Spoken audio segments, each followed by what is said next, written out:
Hello guys, welcome back to my channel Rumki daily lifestyle. তো আজকে অনেকদিন পর একটা ব্লগ নিয়ে আসলাম।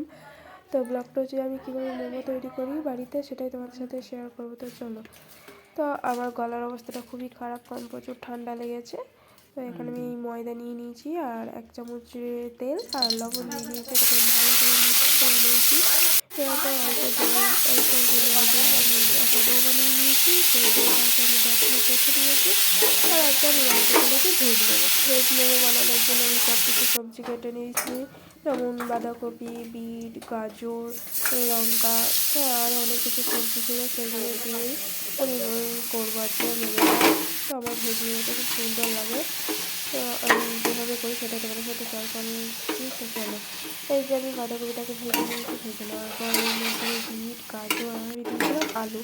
তো সেটা এখন ভেজে নিয়েছি, দেখতে পাচ্ছ, আর কালারটাও খুব সুন্দর এসছে। এরপর আগে থেকে ভেজে রাখা বাঁধাকপিটা এর মধ্যে আমি দিয়ে দেবো। বাঁধাকপিটা দেওয়ার পর ভেজে নেওয়ার পর এর মধ্যে আমি দিয়েছি গোলমরিচ। কারণ গোলমরিচটা দিলে খুব সুন্দর একটা গন্ধ বেরোয়। তো গন্ধটাও খুব সুন্দর বেরোচ্ছে। তো খুব সুন্দর হয়েছে, দেখতে পাচ্ছি তোমরা। আর আমার তো খুব ভালো লাগে মোমো খেতে। তো আমি মোমোটা শেপ দিয়ে নিয়েছি, আর এখানে আমি দিয়ে নিচ্ছি ভাপে বসাবো বলে। দেখতে পাচ্ছি এখানে করে নিয়েছি, কিন্তু খুব ভালো হয়নি মানে শেপটা দেওয়া। তো এরপর আমি হাঁড়িতে জল দিয়ে নিয়েছি, এরপর মোমো দিয়ে দিয়েছি, দেখতে পাচ্ছ। আর মোমোটা আমি 15 মিনিট রাখবো ঢাকা দিয়ে।